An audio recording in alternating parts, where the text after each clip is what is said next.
Un prêteur discret et sans importance, qui ne désemplit pas le soir. Mais ce prêteur n'accepte pas les trésors. Au contraire, il accepte toutes sortes d'objets spéciaux et maléfiques. Par exemple, un morceau de coin de canard dans la bouche d'un mort, ou le couteau de tête de démon d'un boucher. Tant qu'ils passent par les mains du patron, ils peuvent se transformer en trésors, vous faire monter en grade et devenir riche. Cela peut même changer le destin. C'est aussi le cœur de la raison pour laquelle ce magasin est toujours prospère et attire les clients de tous horizons. Et je suis le propriétaire de cette boutique. Il y a 2 ans et demi, mon grand-père est parti chercher des objets maléfiques et n'est jamais revenu. Il ne m'a laissé qu'un mot et une carte bancaire. Xiaofei, souviens-toi de ne pas chercher grand-père. Tu peux rouvrir le magasin de reliques dans 2 ans et demi. Si tu peux recevoir 3 objets maléfiques en un mois, continue l'activité. Sinon, prends cet argent et va aussi loin que possible. Bien que l'argent laissé par mon grand-père me suffise pour le reste de ma vie, voilà 2 ans et demi que le temps a passé. J'ai rouvert le magasin de reliques en suivant strictement les instructions de mon grand-père. Malheureusement, après une demi-ouverture, je n'ai toujours pas eu un seul client. Alors que je pensais que le magasin de reliques allait fermer ainsi, une femme en robe blanche est entrée. L'instant d'après, l'air de la pièce est devenu plus froid. Quand j'ai vu son visage, j'ai retenu mon souffle. La femme était grande et exceptionnellement délicate. Mais sa peau était aussi blanche que celle d'un mort. Le plus important, c'est qu'à la lumière. Elle avait plus d'une douzaine d'ombres sous ses pieds. Qu'est-ce que cette femme a fait pour attirer autant de choses? La voix faible de la femme se fit entendre. Je m'appelle 11e Yao. J'ai entendu dire que le magasin de reliques accepte les objets maléfiques.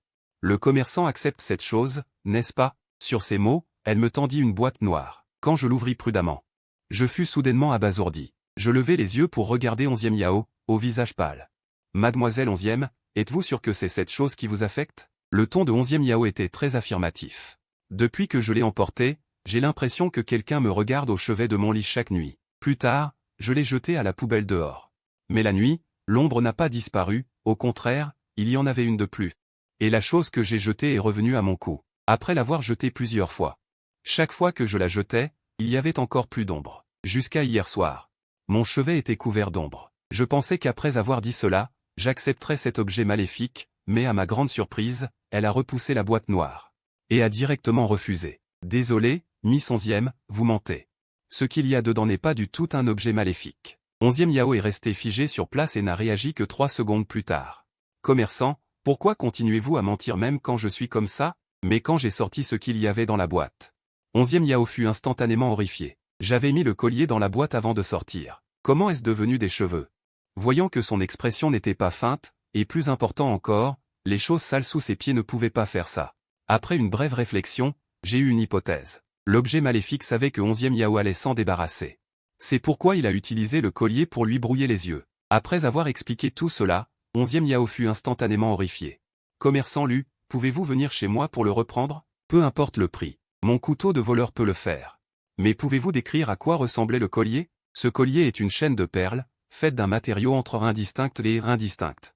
Gris pâle avec une touche de jaune. C'était très spécial. J'ai déjà une petite idée. Puis je me suis retourné et je suis allé à l'arrière de la boutique pour prendre des affaires et les mettre dans mon sac. Traiter avec des objets maléfiques est une entreprise dangereuse. Un seul faux pas pourrait vous coûter la vie. Les profits dans ce métier sont énormes, mais les risques le sont encore plus. Mais c'est ma première affaire.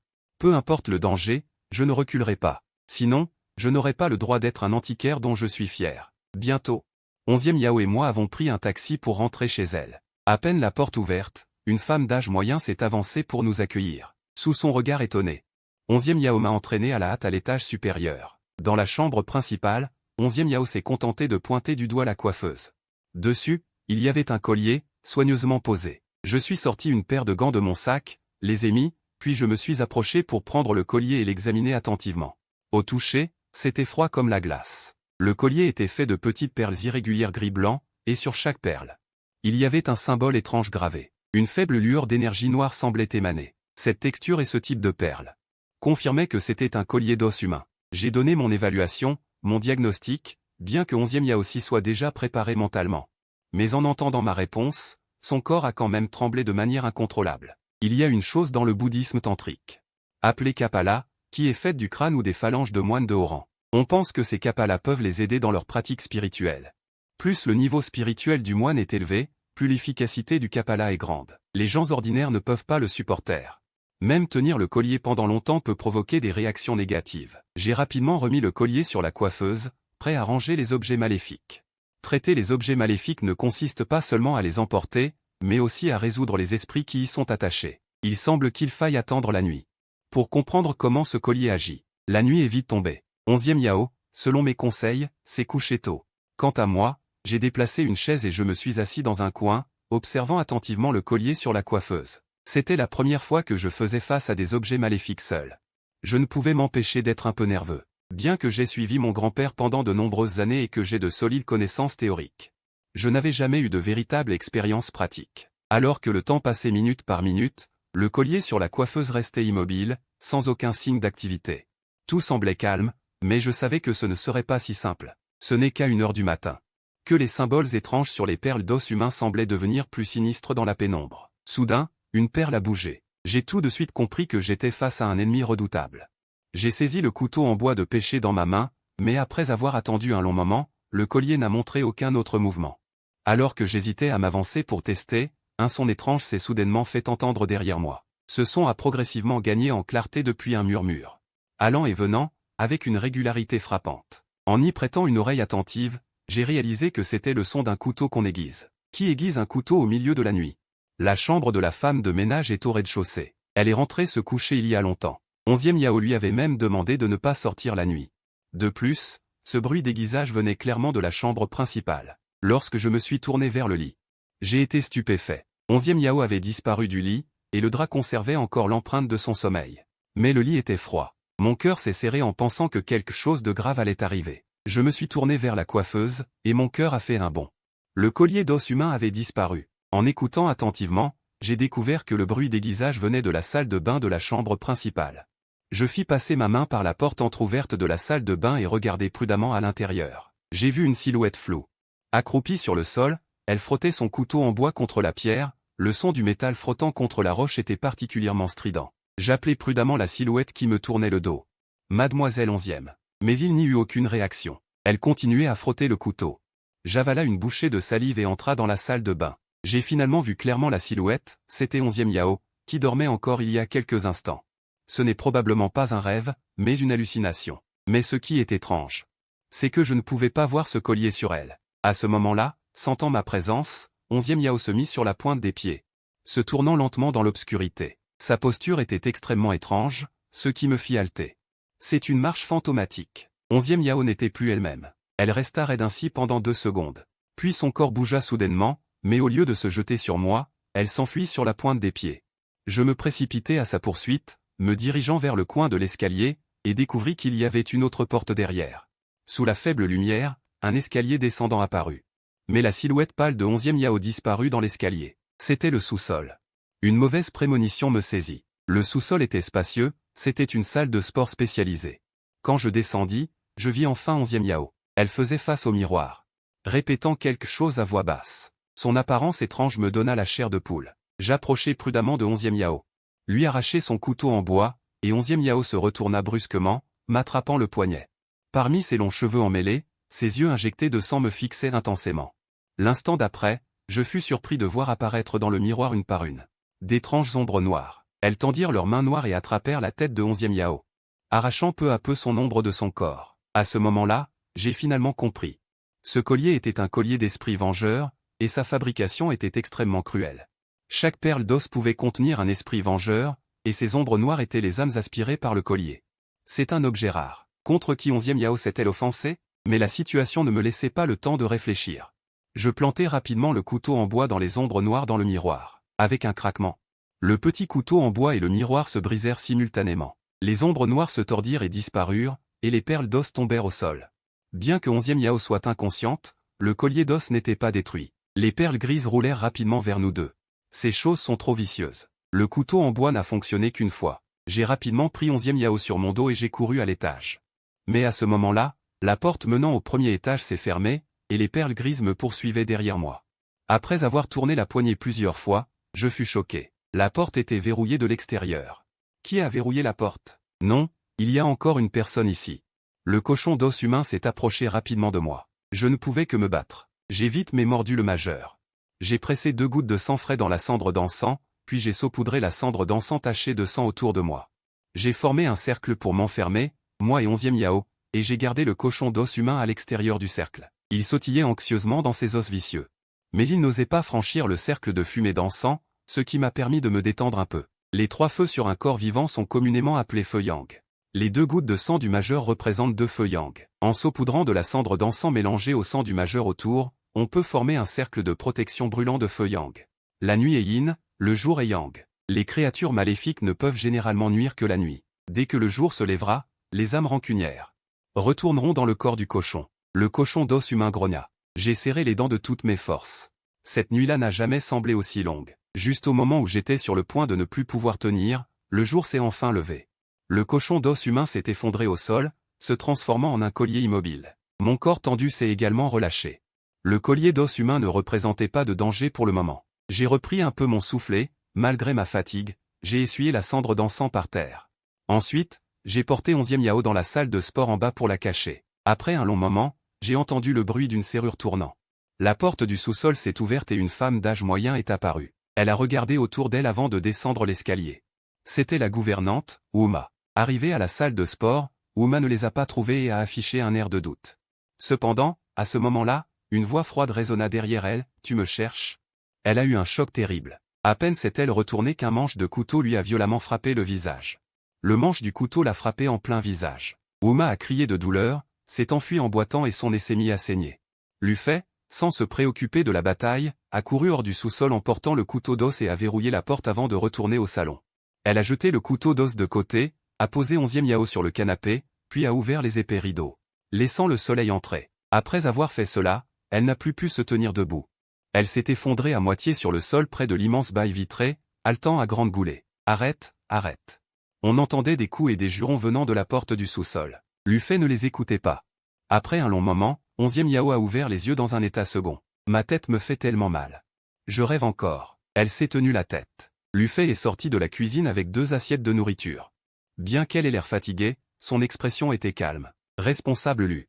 Ai-je été sauvé ?» a demandé 11e Yao à la hâte. « Oui. » Lu Fei a posé une assiette devant 11e Yao et a pris l'autre sans hésiter pour manger. Ayant reçu la confirmation de Lu Fei, les épaules tendues de 11e Yao se sont relâchées et des larmes ont coulé involontairement. Elle s'est couvert le visage avec la main. Elle s'est calmée après un moment. « Je suis désolé, j'ai perdu mon sang-froid. Ce n'est rien. J'ai l'impression d'avoir rêvé beaucoup de choses la nuit dernière. Que s'est-il passé ? Mademoiselle 11e, ne vous inquiétez pas, mangez d'abord quelque chose pour reprendre des forces. Je vais te le dire lentement. » Lu Fei désigna le lait et le pain devant lui. 11e Yao était impatiente. Après avoir bu quelques gorgées de lait, elle regarda Lu Fei. Ce collier n'est pas un simple collier d'os humain. C'est un objet maléfique intentionnellement fabriqué par l'homme, appelé Soul Link. Lu Fei posa le collier d'os humain sur la table basse. En mangeant, il dit lentement, des objets fabriqués à partir d'os humains.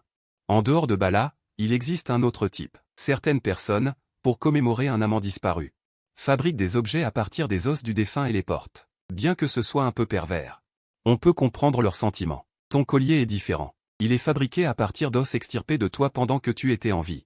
Et donc rempli d'une immense rancœur. Tant qu'une personne porte ce collier, les âmes tourmentées par la mort déverseront leur rancœur sur le porteur et le hanteront chaque nuit, le torturant mentalement jusqu'à ce qu'il perde la tête. Lorsque le porteur est instable, c'est le moment où son âme est aspirée dans le collier.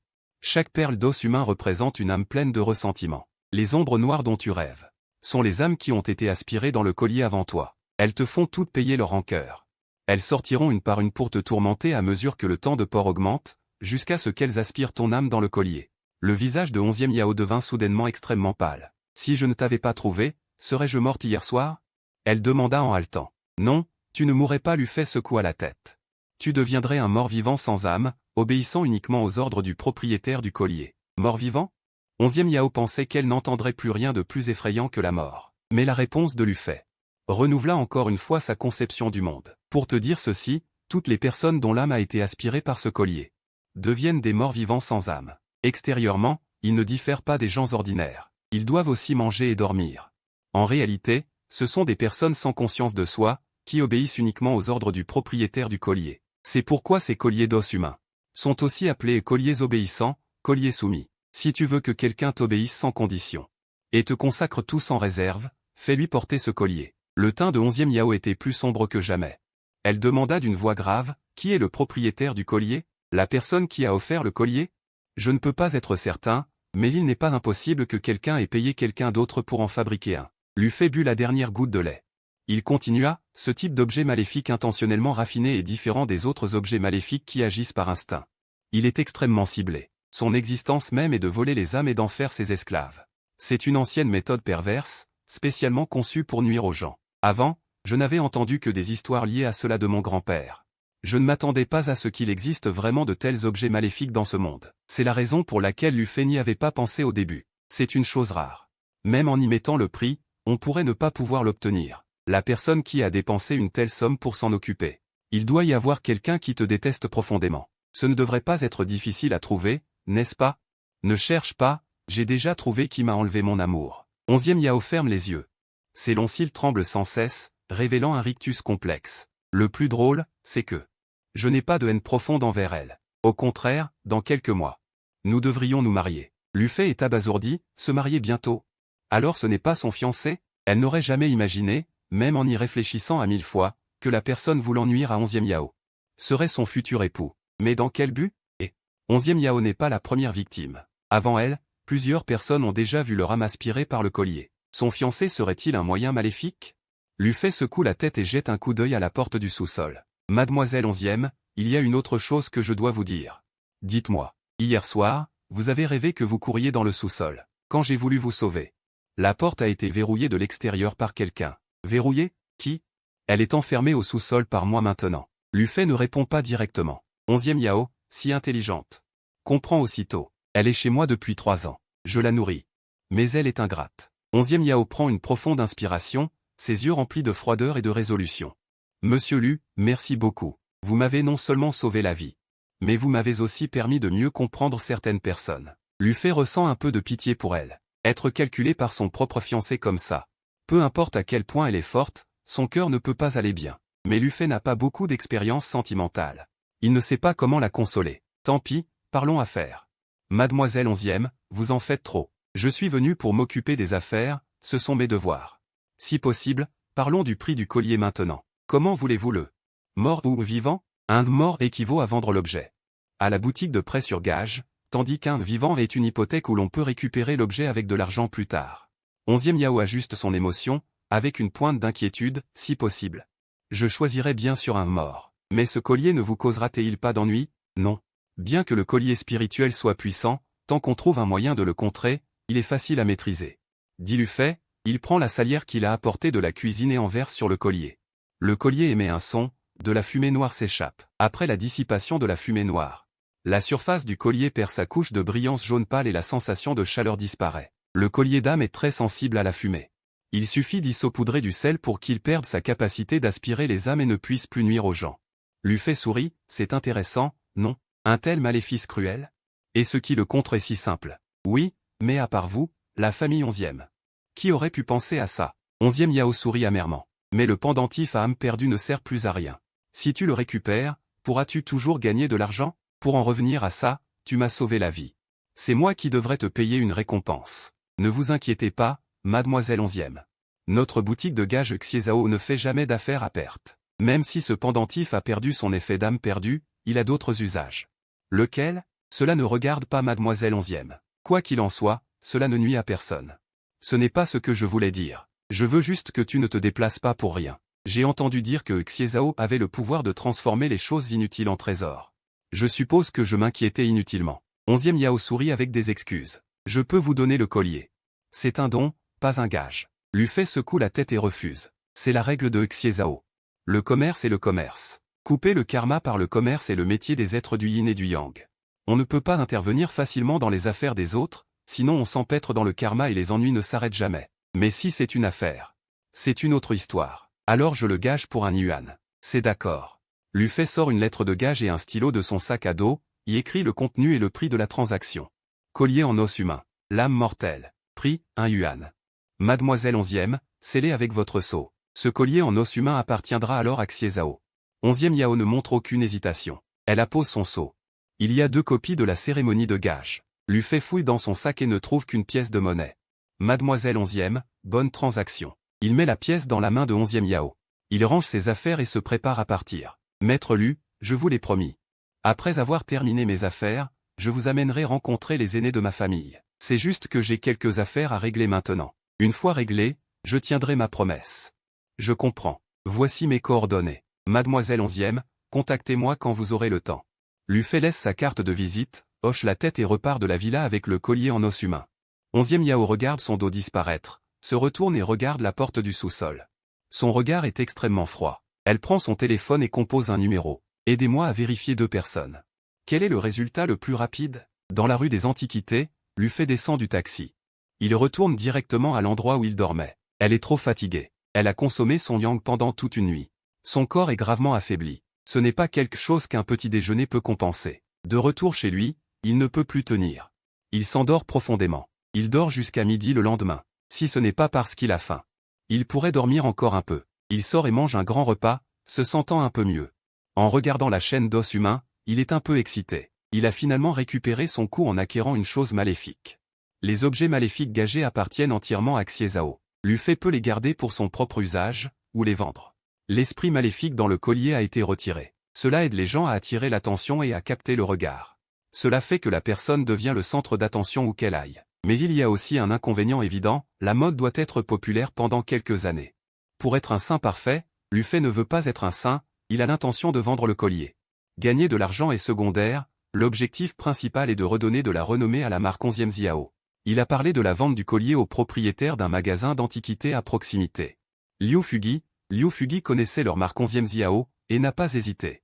Il a trouvé un acheteur tous les 2 jours. Cet acheteur est un petit influenceur. Le petit influenceur fait des diffusions en direct depuis 2 ou 3 ans.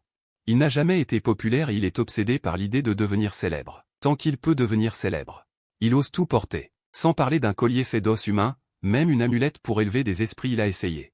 Cependant, il a rencontré un escroc. Cette amulette était fausse et n'a eu aucun effet. Mademoiselle Bing Bing, vous devez bien y réfléchir. Portez ce collier. C'est comme vivre sous le regard du public. Chaque parole et chaque action sont observées. Si vous avez du contenu compromettant, il est très probable qu'il soit déterré. Luffy a expliqué clairement les effets secondaires à l'autre partie. 11e Xiao n'est pas un point sensible. Chaque transaction se fait en toute clarté. Les objets peuvent nuire aux gens, mais ils peuvent aussi les aider. Mais pour obtenir quelque chose, il faut d'abord payer. Bing Bing a hésité longtemps. Pour devenir une influenceuse, elle avait fait certaines choses peu glorieuses. Mais elle voulait tellement devenir célèbre. Elle s'est dit que même être célèbre pour de mauvaises raisons est une forme de célébrité. Finalement, elle a serré les dents et a sorti toutes ses économies, et a emprunté un peu plus. Elle a réuni 500 000 yuan pour Luffy et a acheté le collier en os humain. Un collier avec des effets secondaires évidents. Un collier avec des effets secondaires évidents vendu 500 000 yuan. Acheter bas et vendre haut. C'est le commerce de 11e Xiao.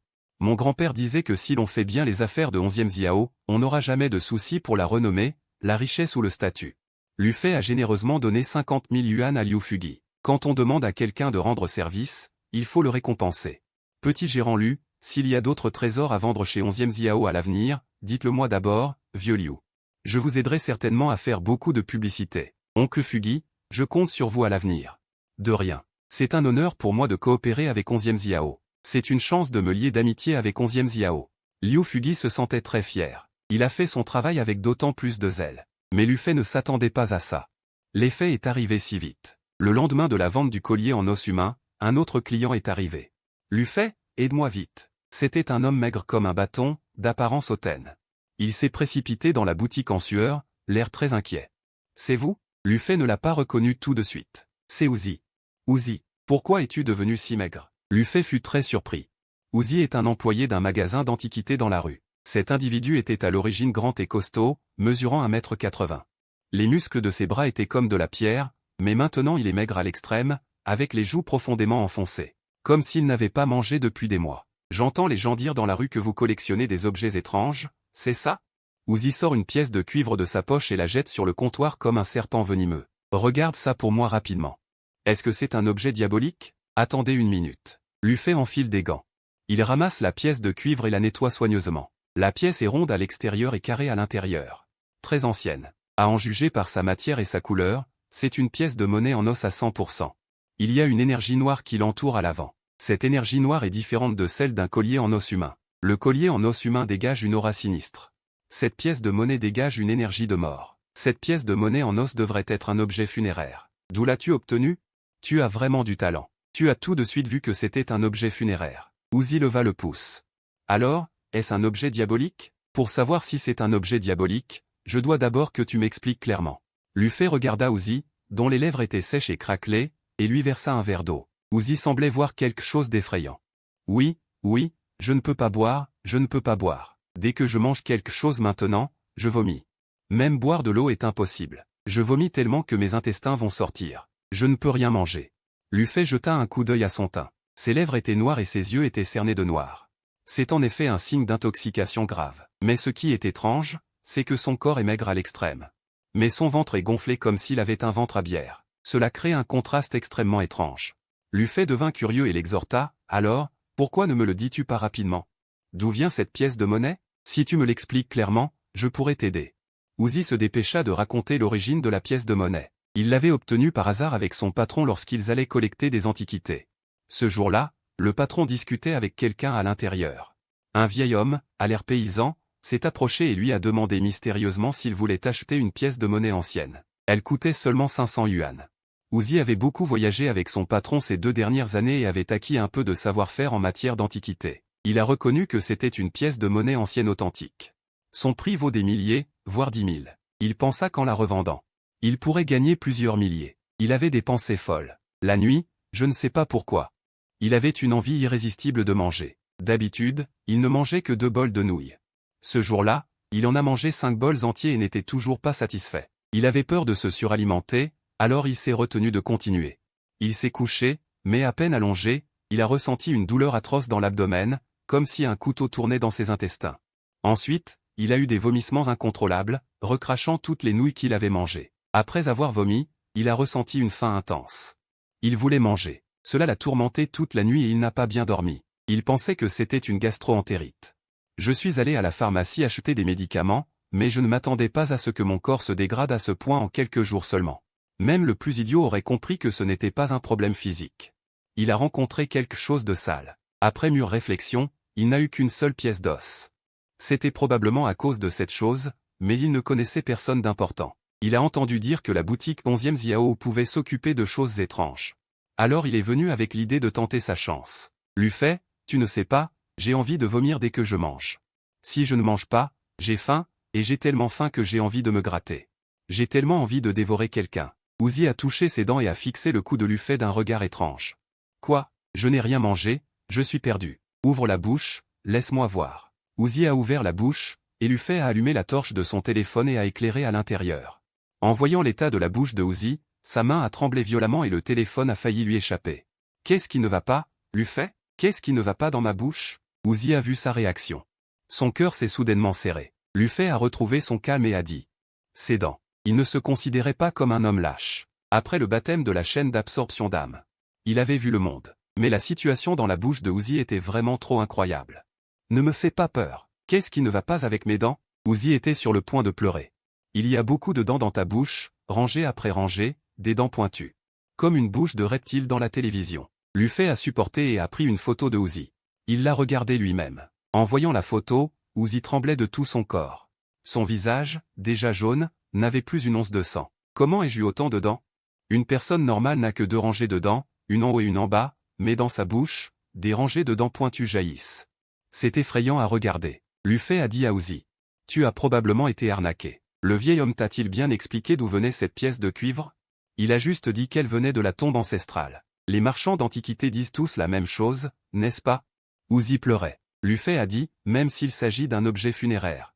Il ne devrait pas être aussi sinistre. Il y a beaucoup d'objets funéraires dans la rue des antiquaires, sauf si quoi? C'est une pièce à mettre dans la bouche d'un mort. Le visage de Uzi est devenu pâle. En tant que membre de la rue des antiquaires? Bien sûr, il savait ce qu'était une pièce à mettre dans la bouche. Une pièce à mettre dans la bouche, aussi appelée pièce de bouche, est une coutume funéraire laissée par les anciens. On plaçait du jade ou des pièces de cuivre dans la bouche du défunt, espérant que les générations futures seraient prospères. Les familles riches mettaient du jade, les familles pauvres mettaient des pièces de cuivre. On disait que c'était la seule richesse que le mort pouvait emporter. Pensez-y, si vous avez travaillé dur toute votre vie. Tu avais péniblement économisé une somme d'argent, pour qu'au final quelqu'un d'autre la prenne. Tu dois être plein de ressentiment. Alors, quiconque ose prendre cet argent sera hanté à mort par le défunt. Même le voleur le plus cupide n'oserait pas toucher à cet argent. Et ce vieil imbécile, sachant que c'était de l'argent de rançon, me l'a quand même vendu. J'ai été tellement arnaqué. Uzi se mit à jurer furieusement. Mais ce n'est pas le moment de régler les comptes. Il faut d'abord sauver ta peau, Lu Fei. Cet argent de rançon doit certainement être un objet maléfique. Reprends-le vite. Il regarda Lu Fei d'un air suppliant. Comme s'il voyait un sauveur. Je peux le reprendre, mais il faut d'abord apaiser le ressentiment qu'il contient. Sinon, tu seras mort aussi. Lu Fei, comment l'apaiser? En fait, la méthode la plus simple est de rendre la pièce, puis d'offrir des offrandes. Présente des excuses sincères aux défunts. Mais dans ce cas, je ne pourrai pas encaisser l'argent. Tu peux t'en occuper toi-même. Il ne reste que 7 jours ce mois-ci. Bien que Lu Fei ait vraiment hâte de recevoir le deuxième objet maudit. Il faut quand même expliquer clairement les choses aux gens. Le cordonnier est honnête et ne fait jamais de commerce malhonnête. Il ne fera pas prendre de risque à un client juste pour encaisser un objet maudit. S'il existe une solution plus simple, il le dira toujours à l'autre partie. Uzi montra une expression anxieuse. Je ne sais même pas où est enterré le mort. Ce vieil imbécile est probablement un menteur. On ne sait même pas si c'est quelqu'un de ce village. J'ai peur qu'avant de le retrouver, je meurs de faim ou de vomissement. Lu Fei. Y a-t-il une autre méthode? De préférence une qui puisse être résolue aujourd'hui, dit-il. Uzi se frotta la mâchoire avec ses doigts épais, comme si ses dents lui faisaient encore mal. Lu Fei réfléchit. Il y en a une, mais c'est assez risqué et je ne suis pas sûr que ça marche. Tant que je peux me débarrasser de cette chose, je n'ai pas peur du risque. Uzi hocha la tête à la hâte. Bien, va d'abord chercher certaines choses. Lu Fei prit du papier et un stylo et écrivit une liste pour Uzi. Achète ce qui est écrit sur la liste. Tu ne dois manquer aucun article. Et achète autant de papier-monnaie que possible. Uzi prit la liste et plissa les yeux en la regardant. Plus il regardait, moins il comprenait. Tête de porc, riz blanc trempé dans l'eau, œufs crus. Tofu blanc, vin aux fleurs de jasmin, figurines en papier parfumé. Tout cela semble ridicule. Ce sont toutes des choses que les fantômes aiment manger. Peu importe si tu as été arnaqué ou trompé, c'est toi qui as pris la chose des autres. Prépare d'abord un festin pour leur présenter des excuses. Alors pourquoi y a-t-il encore de la monnaie ensuite?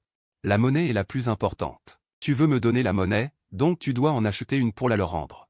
Il vaut mieux qu'elle soit en bronze de la même époque. Surtout n'achète pas une fausse pièce qui pourrait tuer quelqu'un. Lu Fei le pressa. Ne traîne pas, va vite te préparer. Il faut que ce soit acheté avant le coucher du soleil. Ce soir, je vais faire de mon mieux pour m'en débarrasser. Oui, pour sauver ma propre vie. Je n'ose pas tarder, et j'emmène immédiatement la liste faire les courses. Lu Fei prépare d'autres choses de son côté. Dans l'après-midi, Uzi revient, les mains chargées de sacs, le front couvert de sueur. Il n'est qu'un employé qui fait des courses pour son patron, il mange pour gagner sa vie, mais il est tourmenté par cette pièce de monnaie. Cela fait plusieurs jours qu'il n'a rien mangé. Son corps est très faible, et s'il peut encore bouger maintenant, c'est grâce à sa seule force de volonté. Frère Lu Fei, ce que tu as demandé est trop varié. J'ai dû aller dans plusieurs endroits pour tout rassembler. Regarde vite si ça convient. Lu Fei vérifie un par un, puis hoche la tête. Tout est en ordre. Et la pièce? Elle est là. J'ai peur de la perdre. Elle est en sécurité dans un sac. Uzi s'essuie la sueur froide de son front et sort une pièce de monnaie de sa poche. Une expression de douleur apparaît sur son visage creusé. Je n'ai pas osé l'acheter à mon patron. Je suis allé en acheter une autre dans un magasin d'antiquités. Juste cette pièce coûte 2000 yuan, sans compter ces autres choses. J'ai dépensé des milliers de yuan en tout. Ce vieux salaud? Il m'a vraiment arnaqué. Quand j'irai mieux, je lui demanderai des comptes. Ne te soucie pas trop de l'argent. Considérez-le comme le prix de la paix. Lu Fei prend la pièce de monnaie et l'examine. Il fronce les sourcils. Ce n'est pas ça. Cette pièce est fausse. Comment est-ce possible? Le patron de la maison des trésors m'a garanti personnellement qu'elle était authentique. Uzi est abasourdi. Je l'ai aussi vérifié moi-même. Ton savoir-faire n'est pas suffisant. Cette pièce est bien faite.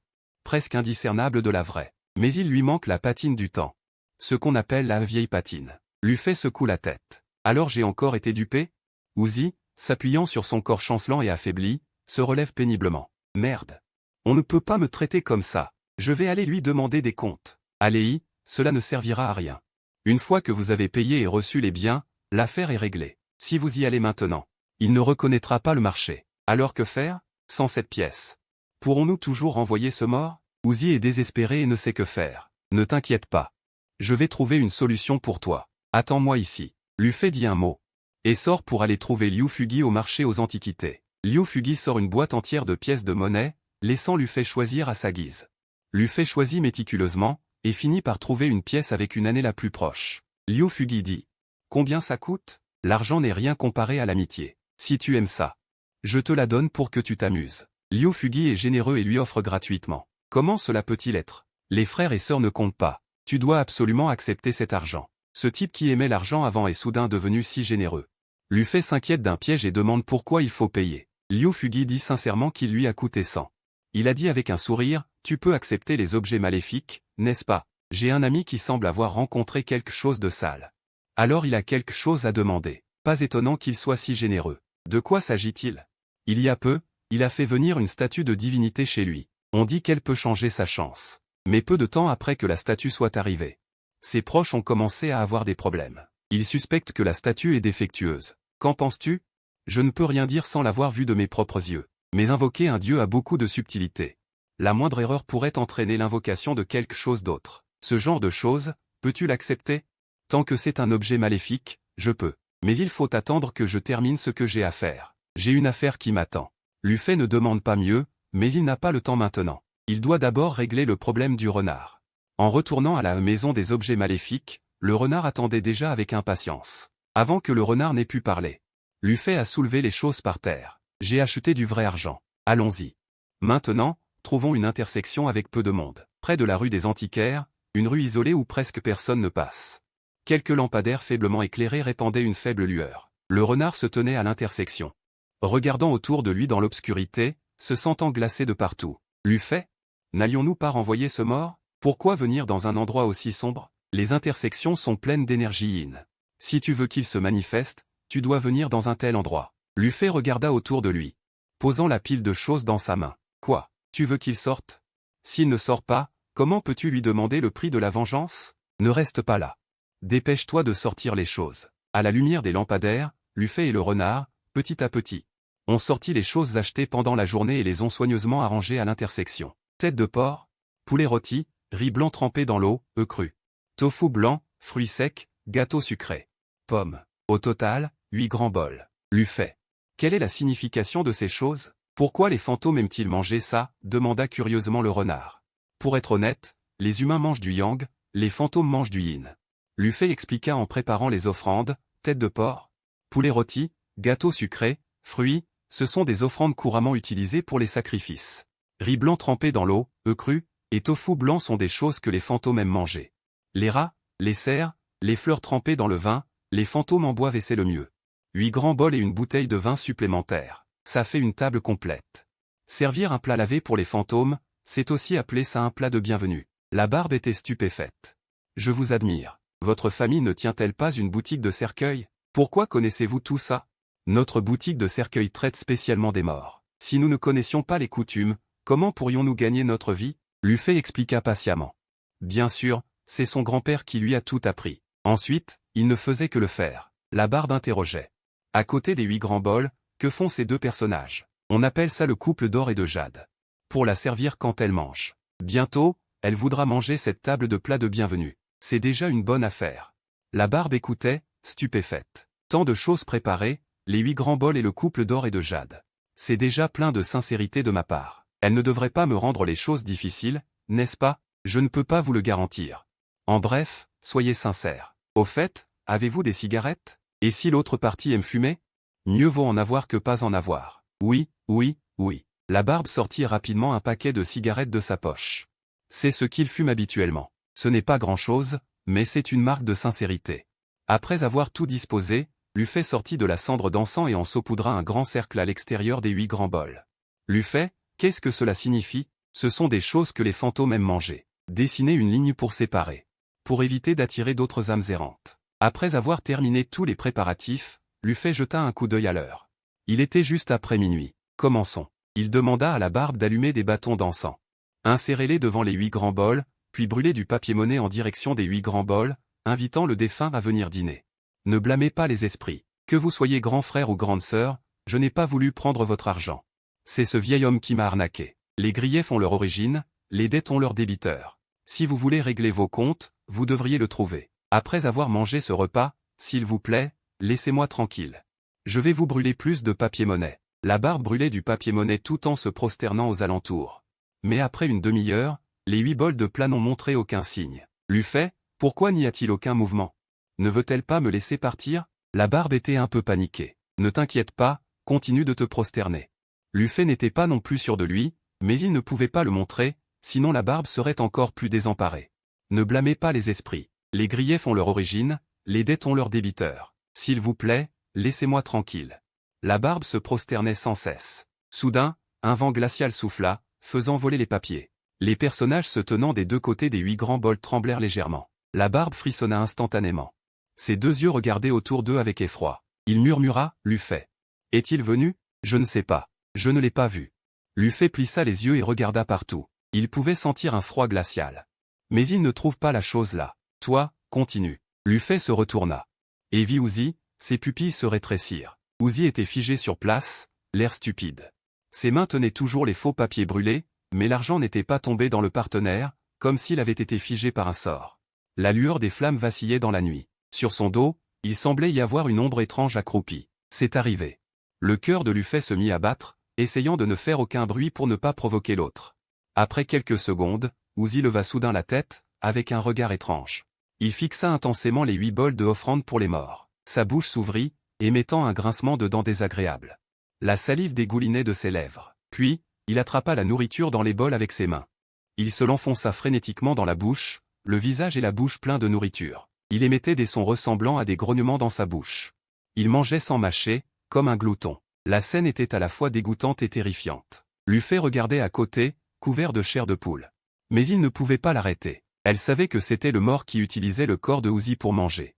Tant que le mort voulait manger, c'était une bonne chose. Mais cette façon de manger, c'est comme un fantôme affamé. Attends, un fantôme affamé.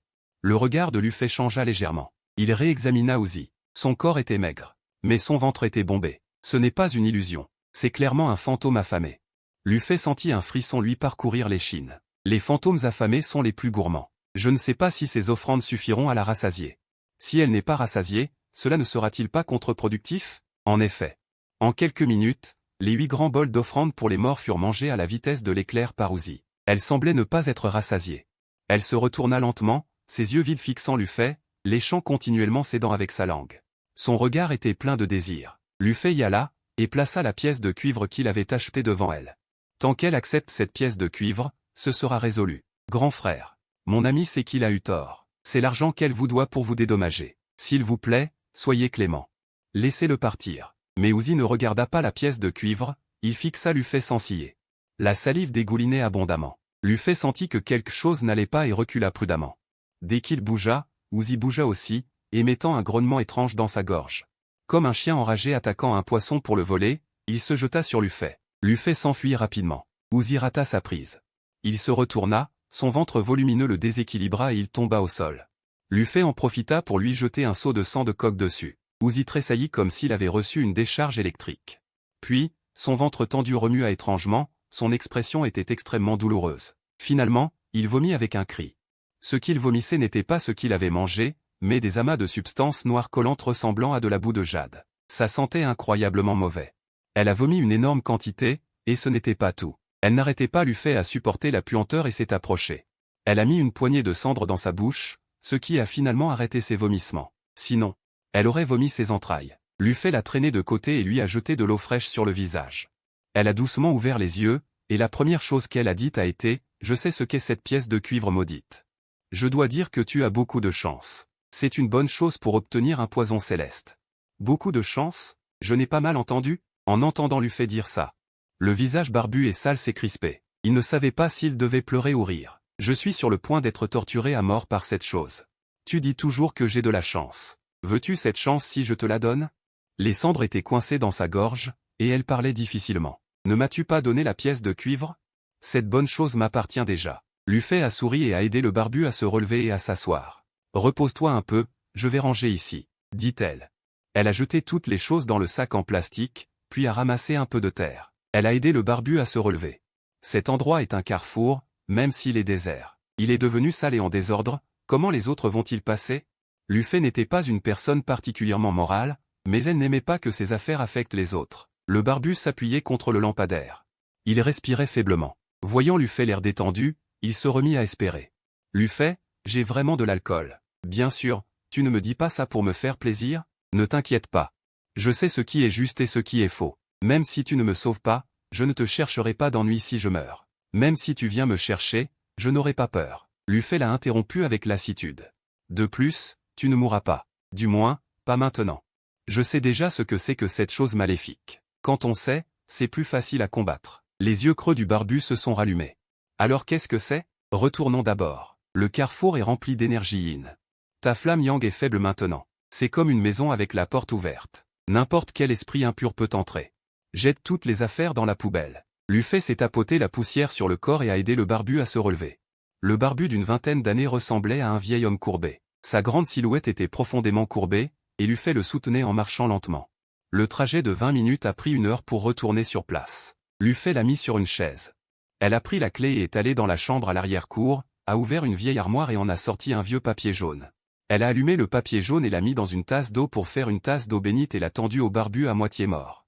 Bois ça. Tu veux que je vomisse encore plus? Le barbu a montré une grande résistance. C'est de l'eau bénite. Elle a des propriétés purificatrices. Après l'avoir bu, tu ne te sentiras plus si mal.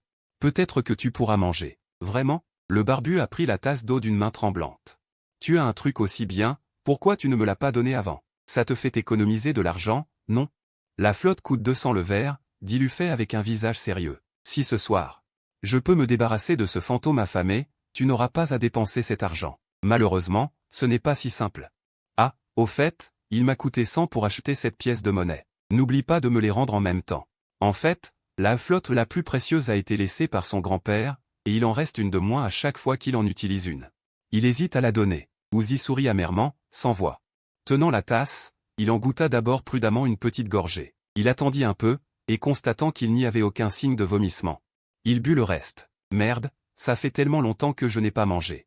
Même un verre d'eau a un si bon goût. Mon estomac est moins affamé, et même mes dents qui me démangent vont mieux. Ça marche vraiment. Uzi, tout aussi maigre et sec, regarda L'Ufei avec des yeux différents. Je suis vraiment impressionné, frère L'Ufei. Non. Grand frère L'Ufei, dis-moi vite, qu'est-ce que cette pièce de monnaie? Quelle sorte de truc diabolique est-ce? Comment la combattre? L'Ufei sortit la pièce de monnaie et la regarda sous la lumière. Il dit alors, ça s'appelle une pièce de fantôme affamé. Qu'est-ce que ça veut dire? C'est une sorte d'objet maléfique spécial. Les conditions pour devenir une pièce de fantôme affamé sont très strictes. Il ne suffit pas de la trouver dans la poussière. Premièrement, ce doit être une pièce de bouche d'un mort. Deuxièmement, le mort doit être un fantôme affamé. L'Ufei sourit et regarda Uzi. Il y a beaucoup de pièces de bouche. Et il y a aussi beaucoup de fantômes affamés. Mais la probabilité que ces deux-là se rencontrent peut être considérée comme une sur 10 000. Ce n'est pas de la chance, qu'est-ce que c'est? Uzi secoua la tête à plusieurs reprises. Qui veut cette chance? Dis-moi juste comment la combattre. Pour résoudre ce sort de fantôme affamé, on peut dire que c'est simple, on peut dire que c'est compliqué. Principalement, il faut un peu de terre du tombeau d'un fantôme affamé. Alors ce n'est toujours pas possible? Le visage de Uzi retomba. Je ne sais même pas où il est enterré, comment puis-je trouver la terre de sa tombe? Ne t'inquiète pas, j'ai un moyen. Demain, nous irons d'abord au village où tu as trouvé la pièce. Laisse-moi le reste. Il est tard, allons dormir. Si tu ne te reposes pas bien, Uzi remit toutes ces questions à plus tard, après avoir été tourmenté à plusieurs reprises. Son corps ne pouvait plus le supporter. Il s'appuya sur le canapé et s'endormit presque en fermant les yeux. Après avoir bu la flotte, son corps était chaud et ne souffrait plus de vomissements. Ce sommeil était le plus paisible qu'il ait eu depuis longtemps. Le lendemain matin, Uzi pouvait enfin manger normalement. Assis à un étal de rue, il mangeait un pain à la viande chaude et essuyait ses larmes. L'Ufei ne veut pas faire semblant de ne pas le connaître. Tu dois faire attention.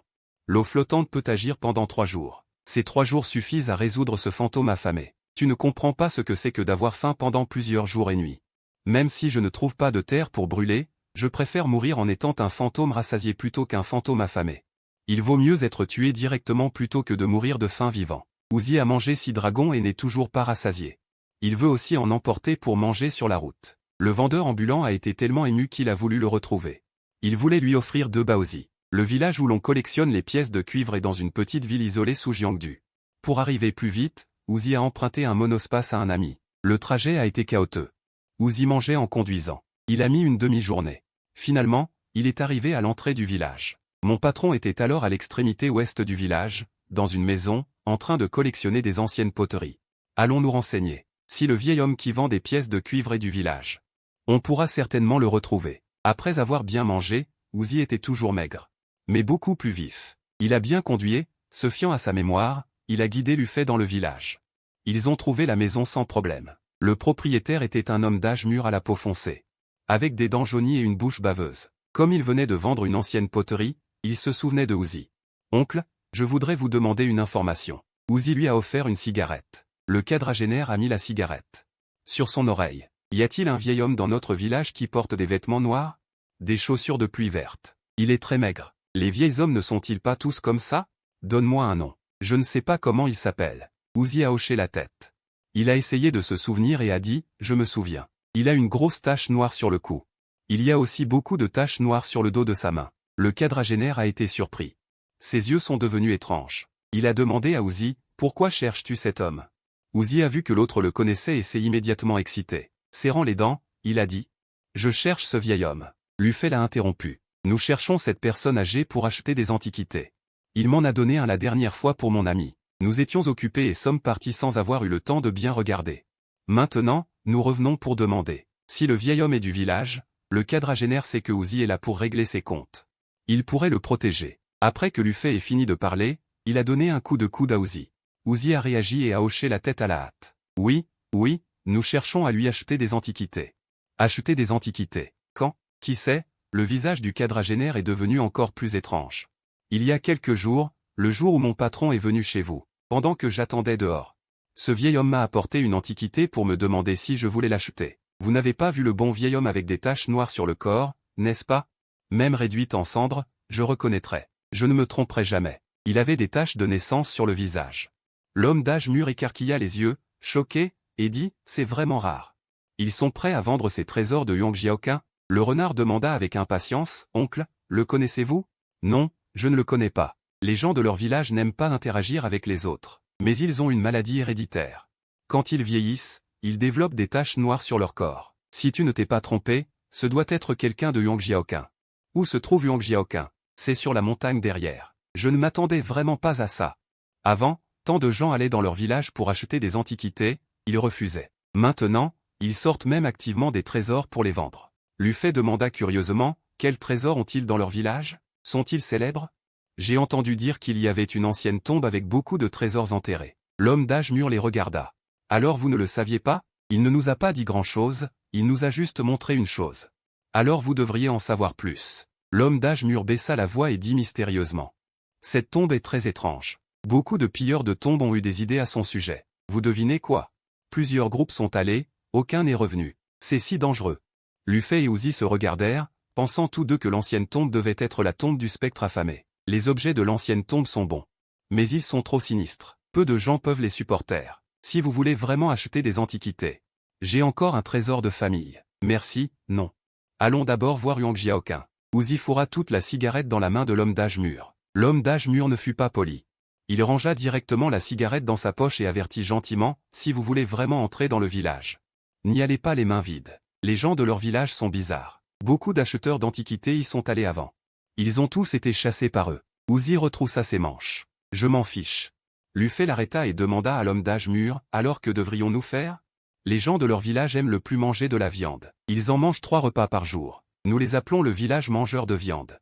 Il y a 100 ans, il y a eu une famine dans notre région. Quand les autres familles n'avaient plus de riz à cuire, leur village avait de la viande à manger. Si vous achetez de la viande, les choses seront plus faciles. Manger de la viande? Uzi était plein de surprises. D'accord, je vois que ce n'est pas facile pour vous de faire le voyage. J'ai des poulets de ferme chez moi. Apportez en 2. Je ne fais pas de profit. Si vous me donnez 200 yuan, ça ira. Il y avait beaucoup de trésors dans leur ancienne tombe. Si vous pouvez en trouver quelques-uns, je vous garantis que vous deviendrez riche. 2 poulets ne comptent pour rien. Avant que Uzi ne puisse répondre, Lufei hocha la tête en premier. D'accord. Attrapez-nous 2 poulets. Un poulet rouge serait bien pour la pratique. L'homme d'âge mûr attrapa immédiatement 2 poulets rouges à collier et les fourra dans une poche en peau de serpent, puis la mit dans la main de Uzi. Uzi paya l'argent confusément, et ce n'est qu'en sortant du village qu'il réalisa, frère Lufei.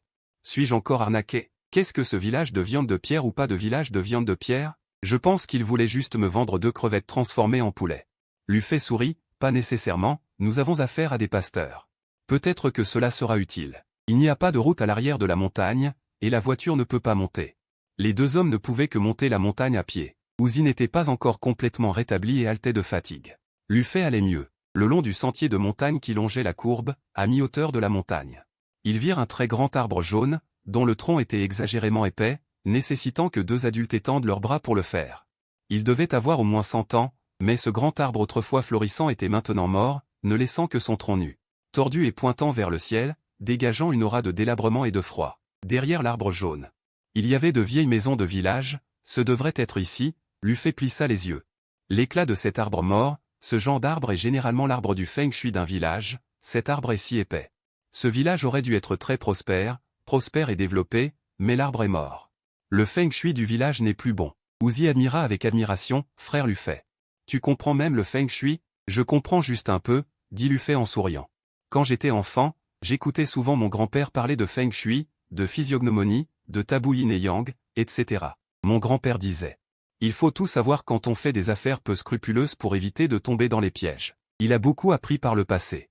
Mais son grand-père lui disait toujours d'étudier dur et il n'avait jamais eu l'occasion de s'épanouir. Il n'est pas facile pour un arbre du feng shui d'atteindre une telle taille et de mourir. Le tronc est poussiéreux et noir, comme s'il avait été heurté par quelque chose. Le village a-t-il subi un grand changement? Ensuite, Lufei tourna son regard vers le village, niché au milieu des montagnes et des forêts. Les maisons basses et anciennes étaient silencieusement verrouillées, avec des murs de terre et des tuiles grises, leurs façades écaillées comme le visage ridé d'une personne âgée. Les mauvaises herbes s'insinuaient dans chaque coin, les arbres cachaient les cours, et le paysage était profond. Cela ressemblait à un village rural ordinaire, mais cela lui donnait un sentiment inconfortable, et il ne pouvait pas trouver ce qui n'allait pas. Peu importe si le village est en désordre, je vais maintenant trouver ce vieil imbécile pour régler mes comptes, dit Uzi en s'essuyant le front. Il se dirigea d'un pas décidé vers le village. Attends, tu vas le trouver maintenant? Il ne sera certainement pas honnête. Notre objectif est la terre de la tombe. D'abord, débarrassons-nous du démon qui te hante, puis nous verrons. Lufei l'appela. Uzi réfléchit un instant et retira ses jambes à contre-cœur. C'est vrai, quand je serai de retour à la vie, je m'occuperai bien de lui, dit-il en regardant autour de lui. Cette montagne est assez grande. Je ne sais pas où se trouve la tombe. Frère Lufei, je me souviens que tu as dit hier. Une fois sur place, tu trouveras un moyen. Oui, Lufei hocha la tête. Quel moyen? Simple, il le trouvera lui-même. Lufei fit porter le poulet par Uzi, sortit la pièce démoniaque et attacha un fil rouge à son avant-bras. Il lança la pièce par terre. Une rafale de vent souffla, faisant doucement osciller les feuilles mortes et les mauvaises herbes. Puis, la pièce de cuivre bougea et se redressa toute seule. Quoi? C'est de la magie stupide. Uzi écarquilla les yeux de surprise, c'était incroyable. Il faut savoir que Lufei n'a pas tiré la corde rouge, c'est la pièce de cuivre qui s'est redressée toute seule. Ce n'est pas de la magie? C'est un instinct. Comme quand on arrive à la porte d'une maison, tout le monde peut trouver sa maison. Il trouvera aussi son rêve. Il suffit de le suivre. Après que Lufei ait dit cela, la pièce de cuivre roula vers l'avant comme une roue. Suivez-moi rapidement. Lufei tenait le fil rouge. Suivant la pièce de cuivre, Uzi était abasourdi. L'Alliance a guidé les deux poulets pour qu'ils suivent. La pièce de cuivre roula sur le sol couvert de mauvaises herbes et de feuilles mortes, s'arrêtant dans une direction. Lufei regarda devant lui, s'arrêta soudain, l'air perplexe. Quelle situation? Pourquoi ça va vers le village? Le tombeau antique est-il dans le village? Impossible. Qui construirait une tombe devant sa propre porte? Serait-ce derrière le village? Uzi, essayons un autre chemin. Lufei souleva la pièce de cuivre avec le fil rouge, faisant le tour de l'autre côté du village. Mais une scène étrange se produisit. La pièce de cuivre roula toujours vers le village. Lufei essaya encore 2 fois, mais peu importe la direction, la pièce de cuivre se dirigeait vers le village.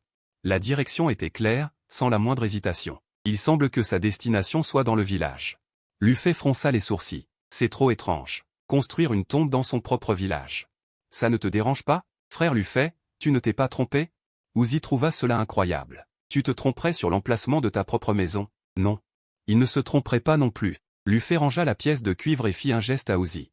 Allons d'abord au village voir la situation. Les deux se dirigèrent vers le village. Mais avant d'entrer, l'attaquant dans la ceinture en peau de serpent commença à se débattre, émettant des sons inquiets. La force de ses mouvements était telle que Uzi faillit la laisser tomber. Qu'est-ce qui se passe encore? Il sait qu'il va être mangé. Lufei réfléchit un instant, demanda à Uzi d'ouvrir la ceinture en peau de serpent et, sur les deux attaquants, il tira 3 plumes noires de la queue. Frère Lufei, pourquoi arracher des plumes de poulet? Uzi était plein de curiosité. Il y a un vieux dicton, le coq chante et le monde devient blanc. Dans les temps anciens, les gens croyaient que les poulets étaient des animaux qui pouvaient dissiper les ténèbres. Par conséquent, les plumes de queue de poulet peuvent éloigner le mal. Lufei a pris 3 poils de queue de l'attaque pour le barbu. C'est bizarre, après avoir arraché les poils, l'attaque a cessé d'attaquer. Elle ne se débattait plus, comme si la moitié de sa puissance avait été enlevée. Je suppose que ce village est étrange. L'attaque a peut-être senti quelque chose. Nous sommes maintenant protégés. Je pensais au départ que les objets de protection devaient être bénis par des maîtres bouddhistes ou des moines éminents. Je ne m'attendais pas à ce que les poils de l'attaque puissent aussi faire l'affaire. Le barbu est admiratif et estime que les 200 yuan ont bien été dépensés. Si on achetait des objets de protection ou des talismans de sécurité à des maîtres, ça coûterait au moins 1000 yuan chacun. Les deux hommes ont enfilé les poils de queue de l'attaque. Et portant l'attaque, ils sont entrés dans le village ancien et profond. Les arbres du village étaient particulièrement denses. La lumière semblait plus sombre qu'à l'extérieur. Il n'y avait pas beaucoup de maisons, et elles étaient les plus vieilles, en terre battue. Derrière les fenêtres étroites et petites, quelques pères d'yeux troubles regardaient avec méfiance ces deux invités inattendus. « Qui êtes-vous » Accompagnés d'une voix rauque, plusieurs vieux au visage émacié sont sortis. Et ont bloqué les deux hommes. En voyant leur apparence, Lufei et le barbu se sont regardés avec surprise.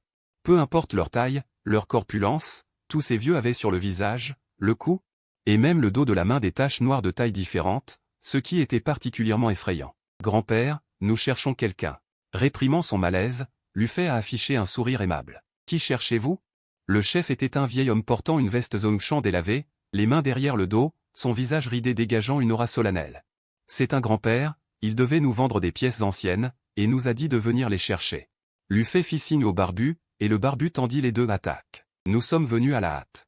Nous n'avons pas apporté de cadeau de bienvenue. C'est une petite chose, n'offensez pas. » En voyant les attaques, les yeux des anciens brillèrent, et leurs yeux injectés de sang révélèrent une lueur. Leur attitude changea radicalement. « Oh, vous êtes les patrons. Nous sommes désolés. Entrez vite. » Le vieil homme en tête était le chef du village, qui invita chaleureusement Lufei et le barbu chez lui.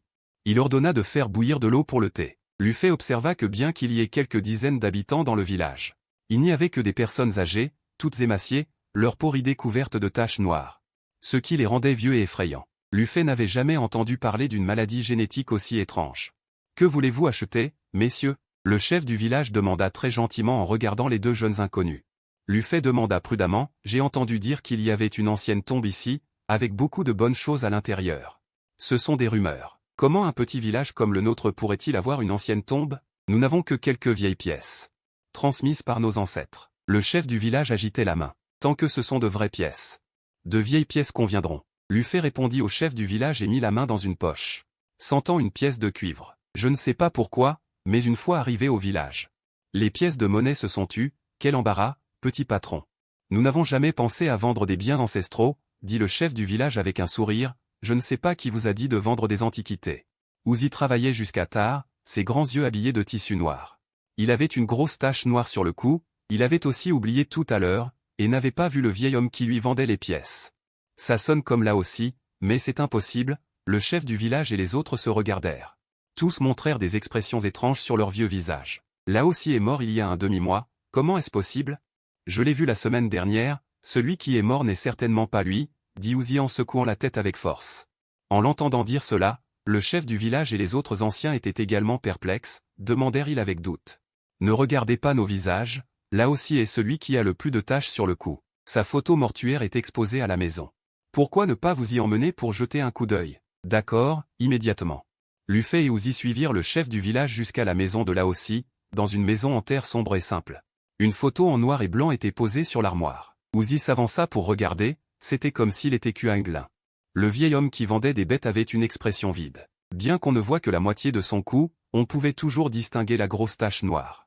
C'est elle. Les yeux de Uzi se rétrécirent et il frissonna de tout son corps. Comment une personne décédée peut-elle vendre des choses? Aurait-elle rencontré un fantôme à ce moment-là? C'était en plein jour. Les anciens se regardèrent, et après un moment, le chef du village soupira lourdement. Laossi n'a probablement pas pu avaler cette colère. Il voulait auparavant vendre les choses laissées par ses ancêtres. Je n'étais pas d'accord, je ne m'attendais pas à ce que. Ensuite, il s'excusa auprès de Lufei et Uzi. Désolé, mes deux jeunes patrons, nous ne nous attendions pas à ce que. Il n'était pas encore en paix après sa mort. Uzi, perdu, regarda Lufei à l'aide. Que faire? Lufei se sentait aussi un peu confus, il réfléchit. Chef du village, que diriez-vous si nous allions faire une offrande à sa tombe? Implorez-le de reposer en paix et de ne plus nous chercher à l'avenir. Vous nous avez vraiment causé des ennuis. Le chef du village était très gêné et organisa la préparation de papier-monnaie et d'encens. Il emmena alors les deux hommes faire une offrande sur la tombe, qui n'était pas loin derrière le village, à quelques pas. Les deux hommes suivirent les anciens à travers le village, marchant vers le cimetière extérieur. Lufei observa secrètement, il ne vit en effet aucune tombe dans le village. Pourquoi les pièces de monnaie ont-elles couru dans le village? Alors qu'il s'interrogeait, il sentit soudain les pièces de monnaie dans sa poche bouger à nouveau. comme si elle voulait aller quelque part. Luffy suivit la direction du regard, là où se trouvait le bout du village. Il y avait une petite tombe plus haute que les autres, cachée par un haut mur de terre et des arbres. Elle dégageait une aura sinistre et mystérieuse. Le chef du village s'arrêta dans une forêt à l'extérieur du village. Il y avait beaucoup de tombes dans la forêt dense, elles étaient anciennes. On voyait que c'était bien le cimetière du village. Le chef du village s'arrêta devant une nouvelle tombe. Sur la stèle, il était gravé « Tombe de Zhao-Lijan ». Vieil homme, tu es donc devenu fou? Les choses laissées par les ancêtres ne doivent pas être achetées à la légère. Tu n'as pas causé des ennuis aux autres, sois plus sage à l'avenir. Le chef du village, le visage sévère, tenait un seau devant la tombe. Puis, Luffy s'approcha. Uzi ne bougea pas. Il était un peu réticent. Même si ce vieil enculé était un fantôme. C'est lui qui l'avait dupé. Pourquoi devrait-il encore lui rendre hommage? Luffy ne le força pas. Pendant qu'il rendait hommage, il attrapa secrètement une poignée de terre de la tombe. Après avoir terminé, le chef du village versa à nouveau du saké pour les deux hommes, déclarant une fois de plus qu'ils n'avaient pas d'antiquité à vendre, et leur demanda de partir. Luffy n'en dit pas plus, il prit Uzi par la main et s'en alla. Mais peu après avoir quitté le village, il s'arrêta, sortit la terre de la tombe. Frère Luffy, tu veux utiliser cette terre pour déterrer mon fantôme affamé? Alors cela signifie que ce vieil enculé qui vendait de l'argent au bébé est le fantôme affamé? Il a vendu l'argent de son propre bébé. Uzi, perplexe, dit, bien sûr que non. Je pensais juste que la tombe était suspecte. Je voulais vérifier, dit Luffy. Il s'accroupit, déplaça une pierre, en sortit 2 vers de terre, puis saupoudra la terre de la tombe sur les vers. Ce sont aussi appelés vers de terre, ils vivent sous terre. Ils sont les mieux placés pour savoir quel sol ils ne peuvent pas creuser. Ils n'ont aucune réaction à cette terre de tombe, ce qui signifie qu'il n'y a pas de chaleur dans la tombe. Cette tombe est vide. C'est juste pour faire semblant. Uzi fut stupéfait, puis serra les poings avec colère et dit. Alors, tout le village est une bande de menteurs. Ils craignaient les ennuis causés par ce vieil enculé et nous ont délibérément trompés en disant que le vieil enculé était mort. Luffy acquiesça. Il semblait que c'était le cas, mais ils ont dit directement que le vieil homme n'était pas dans le village. Ce serait plus simple, non? Pourquoi prendre autant de peine à ériger une fausse tombe et même prendre une photo? De plus, j'ai observé qu'il y avait une couronne de fleurs brûlées à côté de la tombe. Dans la maison, il y avait aussi des traces de décoration funéraire avec des tissus blancs. Je pense qu'ils ont vraiment organisé des funérailles, pas pour nous tromper. Uzi écoutait, terrifié. Organiser des funérailles pour une tombe vide, est-ce qu'il a un problème avec sa tête? Je suppose que ce village a un secret. Mais ce ne sont pas les choses les plus importantes. Luffy secoua la tête, écartant ses doutes. Notre objectif est de trouver la tombe de ton fantôme affamé. On prend la terre de la tombe et on s'en va. En entendant cela, Uzi. C'est qu'il y a de l'espoir. Il dit, frère Luffy. Tu connais déjà l'emplacement de la tombe du fantôme affamé, n'est-ce pas? C'est exact. Ce soir, profitons du sommeil des villageois pour agir discrètement. Le soleil disparaît progressivement. Les nuits dans les montagnes arrivent tôt. Quelques lumières éparses s'allument dans le village. Autour, tout n'est que saison, seul le bruit du vent. 2 personnes se faufilent dans le village, comme des fantômes. Se dirigeant vers la petite maison, Luffy jette un coup d'œil curieux à l'intérieur en passant devant chez le chef du village. Sous la lumière jaune pâle, le chef du village et sa femme, le visage couvert de graisse, dévoraient quelque chose dans un bol. Avec leur bouche pleine de graisse, leur façon de manger ne pouvait s'empêcher de rappeler à Luffy l'apparence de Uzi possédé par un démon affamé. Aime-t-il tellement manger de la viande? Luffy secoua la tête, détourna le regard et traversa le village avec Uzi, pied à pied. Ils arrivèrent sans encombre devant la petite maison. Le mur en terre battue mesurait 2 mètres de haut, et un grand cadenas était accroché à la porte en bois. La maison était plongée dans l'obscurité, sans aucune lumière. Franchir le mur, bien que haut, n'était pas une difficulté pour 2 jeunes hommes de 20 ans. Les 2 hommes franchirent le mur, atterrirent sur leurs pieds et attendirent un moment. Après s'être assurés que les villageois n'avaient rien remarqué, ils allumèrent leurs lampes de poche et éclairèrent la petite maison. Ce qu'ils virent les choqua tous les 2. La petite maison était étrange, elle n'avait qu'une seule porte. Pas même une fenêtre. Elle se dressait silencieusement dans la nuit, particulièrement sinistre. C'est une maison de fantômes, faite pour les morts. Les maisons de fantômes ne supportent pas la lumière, c'est pourquoi elles n'ont pas de fenêtre. Luffy réagit rapidement. Il s'avança et poussa la porte, et une bouffée de froid en sortit. L'air sentait le moisi et une lourde odeur de mort. La lampe de poche éclaira l'intérieur. Au milieu de la petite maison, une vieille tombe se dressait, solitaire. Putain. Une vraie tombe ancienne. Ce vieux salaud de chef de village mentait, comme prévu. Les yeux de Uzi s'écarquillèrent. Luffy, mon frère. Dépêche-toi de sortir les pièces de cuivre pour essayer. Luffy jeta les pièces de cuivre attachées à un fil rouge. Les pièces tombèrent au sol et se mirent à rouler. Elles roulèrent vers la tombe et heurtèrent la stèle. C'est ça. Luffy fut rassuré. Bien que ce village soit étrange en tout point, rien ne pouvait égaler la vie de Uzi. Il n'y avait rien d'autre dans la maison. Cette petite maison semblait avoir été construite spécialement pour cacher cette ancienne tombe. La tombe n'était pas grande. Elle était faite de dalles de pierre bleue. En raison de l'absence de lumière pendant de nombreuses années, de la mousse avait poussé sur la pierre. Elle avait l'air ancienne et délabrée. C'est la tombe d'un esprit maléfique. Nous avons creusé à la tête de sa tombe. Ne va-t-elle pas nous causer des ennuis? Nous devons faire vite. Lufay dit à Uzi de placer les pièces de cuivre achetées devant la stèle. Il s'inclina devant la tombe, puis demanda à Uzi de tenir la lampe de poche pendant qu'il sortait de la terre par les interstices de la tombe. Il la versa soigneusement dans une bouteille d'eau minérale. Uzi regardait nerveusement, comme si Lufay ne remplissait pas la terre de la tombe, mais sa propre vie. Alors que les deux hommes étaient absorbés, un étrange cri retentit soudain de la tombe. Les deux hommes sursautèrent et se regardèrent avec horreur. Ils reculèrent d'effroi. Le cri ressemblait à un hurlement de fantôme et était particulièrement discordant dans cette petite maison sinistre. Les deux hommes sortirent 3 mèches de cheveux noirs de corbeau, les tenant devant eux, mais après avoir attendu un moment, rien d'horrible ne sortit. Lufay se calma. J'ai pris mon courage à 2 mains et je me suis retourné pour constater que le son ne venait pas de la tombe, mais de derrière la tombe. Cela ne ressemble pas à un fantôme affamé. La terre de la tombe n'est pas encore assez remplie. Partir maintenant équivaut à entrer dans une situation de crise. Lufay serra les dents et recula, sa lampe de poche balayant. Uzi le suivait tremblant.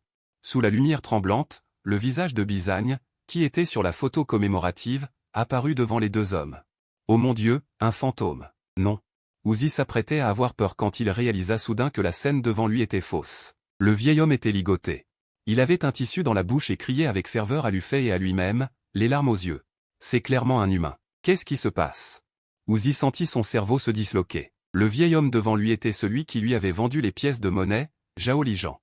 Les villageois ont organisé des funérailles pour le vieil homme et ont construit une tombe vide, tandis que le vieil homme lui-même était ligoté dans la maison funéraire. Oubliez-le pour l'instant. Prenons d'abord la terre de la tombe. Bien que Lufay ait beaucoup de questions, il a réprimé sa curiosité et, après avoir obtenu suffisamment de terre de la tombe, il s'est approché du vieil homme.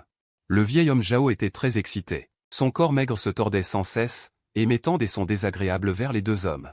C'était comme s'il demandait de l'aide. Uzi serra les dents et dit, « Tu ne m'as pas délibérément piégé, n'est-ce pas, bouche petite ?» Lufay jeta un coup d'œil à l'extérieur. Uzi retira le tissu de la bouche du vieil homme Zhao et lui attrapa le cou marqué de taches noires. Il dit férocement, « Comment oses-tu me vendre ça dans la bouche d'un canard? N'en as-tu pas marre de vivre ?» Le vieil homme Zhao toussa quelques fois, puis supplia d'une voix rauque, « Je ne sais pas. Je ne sais vraiment pas. Je voulais juste voir si c'était précieux et en vendre un peu pour m'échapper. » S'échapper? Que veux-tu dire? Tu n'es pas de ce village? S'il vous plaît, laissez-moi sortir. Je me prosternerai devant vous pour vous remercier. Le temps presse. Après minuit, l'anniversaire de l'ancêtre arrivera. L'anniversaire. Quel anniversaire? Uzi ne le croyait pas du tout. Je vous en supplie. Sinon, quand l'anniversaire arrivera, vous mourrez aussi. Le vieil homme Zhao transpirait d'anxiété. Il ne semble pas faux. Lufay regarda l'heure et dit calmement. Si tu n'expliques pas, nous ne te laisserons pas partir. C'est toi qui es ligoté. Ce n'est pas nous. Il reste encore 2 heures, assez pour que nous quittions cette montagne. C'est le secret de notre village. Le vieil homme Zhao respirait rapidement, comme s'il avait mené une lutte psychologique intense. Finalement, il prit une décision et serra les dents. Notre village a une tradition. Chaque année, à l'anniversaire de l'ancêtre, nous devons offrir une personne en sacrifice. Sinon, tout le village mourra. C'est absurde. N'est-ce pas votre ancêtre? Il ne vous protège pas, il veut que vous mouriez. Dit froidement Uzi, le vieil homme Zhao, pressé, je ne dis pas de bêtises. Parce que notre ancêtre est mort de chagrin, il a juré avant de mourir qu'à partir de maintenant, tous nos descendants auront des maladies étranges. Lufay a dit, expliquez plus clairement. Comment ce mauvais fantôme est-il arrivé ici? Il était très curieux. Le vieil homme Zhao toussa lourdement et ouvrit la bouche. Les anciens du village disent qu'il y a plus de 100 ans, une famine a frappé notre région. Tout ce qui était comestible dans un rayon de dizaines de kilomètres a été mangé. Chaque jour, beaucoup de gens mouraient de faim. Plus tard, un grand maître est passé par notre village et a dit que notre village avait offensé le dieu de la montagne, d'où le désastre. Tant qu'une personne est sacrifiée pour apaiser le dieu de la montagne, nous pourrons traverser la famine en paix. Après concertation, les ancêtres ont choisi une personne pour lui construire une tombe. En disant cela, la voix du vieil homme Zhao s'est affaiblie. J'ai regardé la tombe et j'ai dit qu'il était enterré vivant. Lufay fronça les sourcils. Le vieil homme Zhao n'a pas parlé. Ce qui équivaut à un aveu. Pas étonnant qu'il y ait tant de ressentiment, enterré vivant par ses propres compatriotes.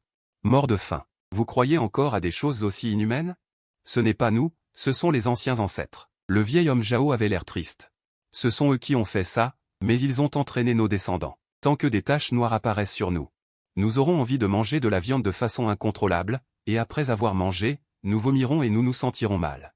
À l'anniversaire de sa mort chaque année, nous ne pouvons rien manger et nous mordons les autres comme des fous. Quoi qu'il en soit, des gens meurent chaque année. Plus tard, ils ont découvert que tant qu'une personne était choisie ce jour-là pour s'excuser auprès de l'ancêtre, les autres ne tomberaient pas malades. Après avoir fini de parler, le vieil homme Jao a constaté qu'il y avait un silence étrange dans le petit bâtiment. Il a levé les yeux et a vu que les visages des deux personnes en face étaient anormalement laids. Soudain, il a senti qu'il avait dit à voix basse, « Ce sont toutes les règles du chef du village. Je ne peux rien faire. » L'Ufei frissonna de froid. Il y a un vieux dicton. Les fantômes sont terrifiants, mais les fantômes disent que le cœur humain est empoisonné. Mais il n'a jamais imaginé que le cœur humain peut parfois être si cruel. Pour sauver leur propre vie, ils croient en des croyances perverses qui piègent les vivants. Leur symptôme n'est-il pas que le mauvais fantôme tue? Pas étonnant que le grand arbre du Feng Shui soit mort. Je ne sais vraiment pas s'il faut dire qu'ils sont pitoyables ou qu'ils le méritent. Après une pause, il a supprimé son émotion et a demandé, qu'en est-il de ces pièces de monnaie? Ce grand maître a dit que tant qu'on mettait la pièce dans la bouche de l'ancêtre, on pouvait supprimer le ressentiment. En fin de compte, cela n'a servi à rien. Tout le monde tombait malade comme d'habitude, mourait de faim comme d'habitude. Sauf que quelqu'un doit être choisi pour s'excuser auprès de l'ancêtre cette année, c'est votre tour. Je ne veux pas mourir. Je pense que la pièce de monnaie est une antiquité, je vais la voler, la vendre et m'enfuir le plus loin possible. Le petit, il a été ramené par eux. Le vieil homme Jao a supplié piteusement, peu importe comment ces deux jeunes ont trouvé cet endroit. Ils voulaient juste tout tenter pour attraper cette bouée de sauvetage. Je ne savais pas que cet argent de loterie affecterait l'intimidation. Tant que vous me laissez sortir. Que ce soit pour être frappé ou grondé, je l'accepte. Tu te joues encore. C'est cette chose qui a ruiné tout votre village. Oses-tu dire que tu ne le savais pas? L'Ufei ricana froidement. Tu ne pensais pas qu'en vendant cette pièce de loterie, tu pouvais faire porter le chapeau à quelqu'un d'autre. Et tu serais indemne? Non, je n'y ai jamais pensé. Le vieil homme Jao baissa la tête. Manifestement coupable. Vieil imbécile de chien, es-tu encore humain? Tu m'as délibérément piégé. Le sang de Uzi monta partout. Il attrapa le vieil homme Jao, juste au moment où il allait lui donner un coup de poing. Il entendit des pas pressés venant de l'extérieur. Zut! Ils arrivent. Le visage du vieil homme Jao changea radicalement. Lâche-moi vite. Je connais Xiaolu. Je vous emmènerai en bas de la montagne, sinon ils vous emmèneront aussi. Les secrets de notre village ne doivent pas être connus des étrangers. J'ai peur de vous, vieilles reliques inutiles. Uzi refusa de lâcher prise. L'Ufei dit d'un ton sérieux, Uzi. Ne sois pas impulsif. Tant de fantômes maléfiques, s'ils se déchaînent. Ce ne sont pas deux personnes qui pourront résister. Bien que Uzi le haïssait à mort, préférant se battre jusqu'à la mort. Plutôt que de laisser partir ce vieux bâtard maléfique, mais il ne voulait pas embarrasser L'Ufei, alors il jeta violemment le vieil homme Jao. L'Ufei desserra seulement les jambes du vieil homme Jao. Ses mains étaient toujours liées, tant qu'il pouvait marcher. On entendit le bruit d'une serrure à l'extérieur. Des faisceaux de lumière de lanterne se faufilèrent dans le grenier sombre. L'apport de L'Ufei poussa le vieil homme Jao. Celui-ci tituba et mena les deux hommes vers l'arrière du petit bâtiment. Il donna un coup de pied dans la planche au pied du mur. La planche se souleva et L'Ufei l'ouvrit. Un petit trou d'1 mètre de haut apparut dans le mur. Dehors, il y avait de hautes herbes sauvages. C'était un trou creusé par les anciens pour s'échapper. Le vieil homme Jao rampait comme un ver. On voyait qu'il faisait de son mieux pour s'échapper. L'Ufei et Uzi suivirent de près. Le chef du village et les anciens les poursuivaient. « Arrêtez-vous! Arrêtez-vous » Les voix des villageois résonnaient derrière eux. L'Ufei et Uzi suivirent le vieil homme Jao qui roulait et rampait, et coururent loin d'un trait. Ce n'est qu'en ne voyant plus les lumières du village de Huangjiao qu'ils s'arrêtèrent pour reprendre leur souffle. La brise de montagne soufflait. On pouvait vaguement entendre des cris de mécontentement venant de la direction du village, comme des bêtes sauvages. Cela donnait des sueurs froides. La sueur envahissait les vêtements. Le dos de L'Ufei était glacial. Uzi s'appuyait sur le tronc d'un arbre, maudissant avec un reste de peur, maudit village de Shiro. Je pense qu'il vaudrait mieux l'appeler village de Shiro. Uzi. L'Ufei l'appela soudainement d'une voix inhabituelle. Il le prit par le bras, s'éloignant du vieil homme Jao avec vigilance. Qu'est-ce qu'il y a? Le cœur de Uzi se serra. Il regarda le vieil homme Jao, qui se tenait recroquevillé dans l'herbe sauvage. Sous la lumière tamisée de la lampe de poche, ses joues étaient creuses, tandis que son ventre gonflait comme un ballon.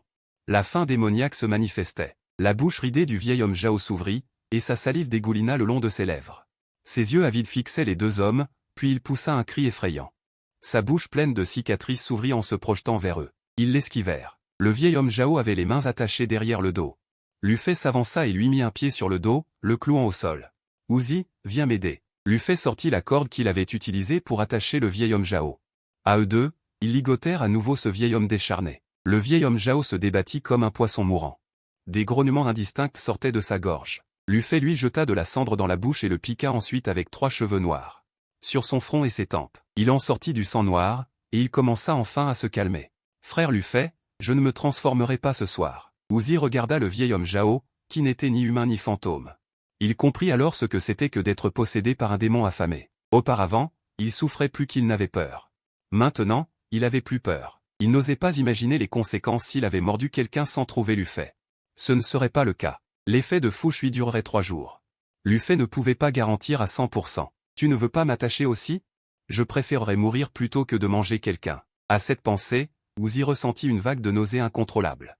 Si tu peux encore penser comme ça, c'est que tu es lucide. Ça ira.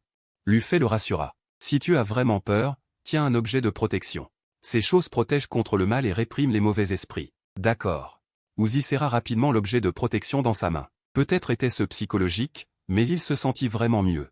Après avoir attendu un moment, Uzi vit qu'il était toujours lucide et se détendit.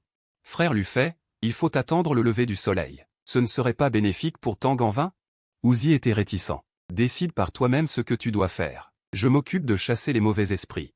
Lu-fei trouva un endroit relativement sec et s'assit pour se reposer. Il avait pris ce risque pour venir ici. Ce n'était pas pour aider qui que ce soit à se venger. L'agence de chasse aux démons ne s'occupait que de résoudre les problèmes causés par les mauvais esprits pour les clients.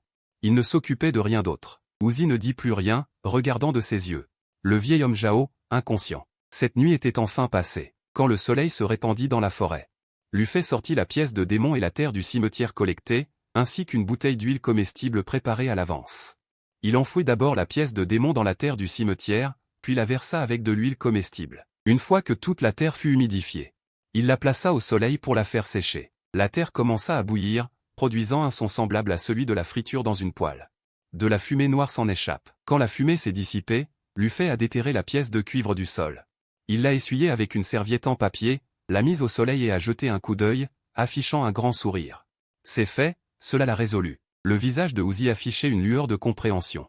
Le démon qui l'avait tourmenté jusqu'à souhaiter la mort, comment avait-il pu être si facilement résolu par Lu-fei? Je peux vous garantir à 100% que vous allez bien maintenant. Lu-fei lui tapota l'épaule. Uzi s'empressa de lécher le dessus de sa bouche avec sa langue et découvrit que les dents supplémentaires sur ses épaules avaient disparu. Baigné de soleil à ce moment-là, il eut soudain l'émotion de renaître. Frère Lu-fei. Pensez-vous vraiment qu'il admirait Lu-fei à l'extrême? Ensuite, il regarda le vieil homme Zhao au sol, ses yeux se refroidirent. Alors, lui aussi est pareil? Exactement, tous les habitants du village de Wangjiao, pareil. Uzi prit une profonde inspiration, fixa le vieil homme Zhao et dit, frère Lu-fei. Je ne peux pas tuer, mais si je le laisse s'en sortir comme ça. Lu-fei hocha la tête. Bien qu'il fût curieux, il ne demanda pas ce que Uzi allait faire. Uzi prit le pied du vieil homme Zhao. Il le traîna sur le flanc de la montagne en direction du village de Wangjiao, sa silhouette imposante étant progressivement engloutie par les arbres. Ce vieux bâton de merde est très mauvais. Lu-fei n'aurait aucune pitié pour lui. Lu-fei s'assit sous un grand arbre. Il regarda la pièce de monnaie du démon, son humeur était un peu compliquée. Une petite pièce de monnaie. Elle cachait tant de vies humaines et de malheurs. Je ne sais pas qui est ce soi-disant maître. Il se souvint des paroles du vieil homme Zhao.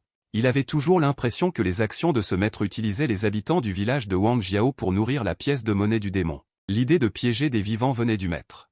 C'est le maître qui a demandé de placer la pièce de monnaie. À quoi sert-il à nourrir la pièce de monnaie du démon? Peu importe. Ça ne me regarde pas. Quoi qu'il en soit, cette pièce est à moi. Lu-fei ne pouvait pas comprendre. Heureusement, il secoua la tête, jeta ses doutes derrière lui et regarda joyeusement la pièce de monnaie. L'énergie maléfique a été dissipée. La pièce de monnaie du démon ne peut plus nuire aux gens, mais elle a aussi sa valeur spéciale. 2 heures plus tard, Uzi est revenu de la montagne. Elle était fatiguée. Mais son expression portait un soulagement de vengeance satisfaite. Lu-fei ne lui demanda pas ce qu'elle avait fait. Les deux trouvèrent le fourgon. Ils se sont précipités de retour à Jiansheng. Dans la maison de prêt sur gage, Uzi. Comment comptez-vous hypothéquer cette pièce de monnaie du démon? Pour combien? Lu-fei sortit le reçu et dit. Je n'ai pas l'intention de vous prendre votre argent. Uzi secoua la tête. C'est la règle. Hypothèque morte ou hypothèque vivante? Quel est le prix? Lu-fei dit sérieusement. Uzi fronça les sourcils. Il réfléchit un moment, puis esquissa un sourire et dit. J'ai entendu dire que le numéro maléfique peut transformer les objets maléfiques en trésors. Combien cela vaut-il à l'extérieur? Lu-fei jeta un coup d'œil à Uzi et dit doucement, cela ne te concerne plus. La société 11e Ziao ne vend pas d'objets maléfiques, et je ne dirai à personne à qui ils ont été vendus ou pour combien d'argent. Il est important de garder cela confidentiel pour les clients, sinon cela entraînera de nombreux problèmes inutiles. Frère Luffet, pour quelle sorte de personne me prenez-vous? Comment pourrais-je convoiter cet argent? Je suis juste curieux. Si Uzi ose le cacher, je choisirai certainement la mort. Après avoir hésité un long moment, il a tendu un doigt et a demandé, une pièce, ça vous va? Tant qu'il y a un prix, n'importe lequel conviendra. Luffet a rapidement rédigé un reçu. Il l'a tendu à Uzi. Pas de problème, signé et scellé. Uzi a signé, et le reçu a été fait en 2 exemplaires, chaque partie en conservant un. La transaction était terminée. Uzi a sorti 2000 yuan et a insisté pour les donner à Luffet. Il a dit que c'était pour l'argent des pièces de cuivre et de la pierre flottante. Luffet n'a accepté que 300 yuan, ce qui a tellement ému Uzi qu'il ne savait plus quoi dire. Frère Luffet, si j'ai une rancune, je la réglerai, si j'ai une dette de gratitude, je la rembourserai encore plus. Si jamais vous avez besoin de mon aide à l'avenir, n'hésitez pas à me le demander. Après avoir accompagné Uzi, Luffet regarda le reçu et les pièces de cuivre et soupira doucement. Bien que le processus ait été plein de détours et de dangers, cette deuxième arme maléfique avait finalement été acquise avec succès. C'est une bonne arme maléfique, mais elle a aussi ses inconvénients. Luffet réfléchit un moment. Il n'avait pas besoin de cet objet lui-même, il valait mieux le vendre. Pour qu'une entreprise prospère, il faut qu'il y ait des entrées et des sorties. C'est en mouvement qu'elle sera florissante. Alors, elle se rendit au pavillon Linlong. Liu Fugi était affalé sur un canapé, regardant un flux en direct de jolies filles avec une bedaine proéminente. En voyant Luffet entrer, il se leva aussitôt. « Jeune maître Lu, cette chaîne que vous m'avez vendue est incroyable. » Il montra son téléphone à Luffet, le visage plein d'excitation. « Regardez, qui est-ce » Luffet regarda longtemps sans la reconnaître. Juste au moment où il allait demander, il remarqua soudain que l'animatrice portait cette chaîne en os humain autour du cou. Il fut surpris, n'est-ce pas cette petite influenceuse? Sa peau au naturel est maquillée. Diffère tellement. Oui, c'est bien elle. Elle est soudainement devenue célèbre ces derniers jours. Regardez le flot incessant de fusées dans la salle de discussion. Les cadeaux pleuvent. Combien d'argent doit-elle gagner? Liu Fugi ne put s'empêcher de commenter. La chaîne de l'amour maudit est là pour attirer l'attention, dit Luffet en souriant. L'effet maléfique est bien sûr bon, à condition que l'on puisse en accepter le prix. C'est vraiment impressionnant. Liu Fugi fut convaincu. Il avait eu des doutes sur les capacités de Luffet auparavant, mais il la savait astucieuse. En raison de la renommée de 11e Xiao, il avait quand même aidé. Il n'avait pas imaginé que ce gamin a vraiment du talent. Son regard sur Luffet avait beaucoup changé. Ce gamin a peut-être hérité de. C'est la vraie transmission de son grand-père, n'est-ce pas? Il faut appeler la police. Il y aura certainement des opportunités de devenir riche en m'appuyant sur lui. Gérant Lu, excusez-moi. Venez boire du thé. Il lui a cédé sa chaise et lui a préparé du thé avec son précieux thé ioguanien. Il était d'un enthousiasme débordant. Voyant son empressement, Luffet ne s'est pas pressé de sortir les objets. Il a bu son thé tranquillement. Le thé ioguanien de qualité supérieure est vraiment parfumé. Gérant Lu, êtes-vous venu me voir maintenant parce que vous avez terminé le travail précédent? Effectivement, au bout d'un moment, Liu Fugi n'a pas pu s'en empêcher et a demandé, c'est fini? Luffet a hoché la tête. Alors vous avez sûrement acquis un autre grand trésor. Le jeune gérant lui est plein de potentiel. Mieux que votre grand-père. Liu Fugi a levé le pouce et a immédiatement fait des compliments. Mes amis ont entendu que la boutique de chaussures avait rouvert, beaucoup de gens voulaient acheter des amulettes. Arrêtez de vous vanter. Vous pouvez regarder ceci. Luffet a levé les yeux au ciel et a sorti la pièce Guiqian. Il l'a posée sur son comptoir. Ceci est. Liu Fugi a regardé pendant un long moment. Il n'a pas compris. Si je ne me trompe pas, c'est similaire à la pièce de cuivre que vous avez achetée l'autre jour. Du point de vue d'une pièce d'os, oui, vous n'avez pas tort. C'est juste une pièce d'os ordinaire. Si elle peut attirer l'attention de votre boutique de chaussures, elle n'est certainement pas ordinaire. Ne faites plus durer le suspense, dites-moi vite, qu'est-ce que c'est que cette amulette? C'est ce qu'on appelle la pièce qui renverse le ciel et la terre. En la portant sur soi, peu importe combien d'argent on perd dans les affaires. Elle peut renverser le ciel et la terre, transformer les pertes en profit. Le nom a bien sûr été inventé par Luffet. Mais la fonction, ce n'est pas. Le fantôme affamé représente la cupidité. Dans certaines situations, la cupidité n'est pas nécessairement une mauvaise chose. Dès qu'elle a dit cela, les yeux de Liu Fugi se sont illuminés. Mon Dieu, c'est vraiment un bon trésor. Liu Fugi lui-même est un commerçant. Un trésor qui peut transformer les pertes en profit pour les affaires. Comment pourrait-elle ne pas être jalouse en le voyant? Elle a dégluti. Elle a demandé, ce trésor, puis-je l'acheter? Oncle Fugi se moque de moi. Vous n'en avez pas besoin. Luffet a ri. Cette pièce n'est utile qu'aux personnes qui perdent de l'argent dans leurs affaires. Vos affaires vont si bien, pourquoi en auriez-vous besoin? Celui qui peut créer une telle amulette peut-il supporter de perdre de l'argent? Le jeune gérant lui me flatte.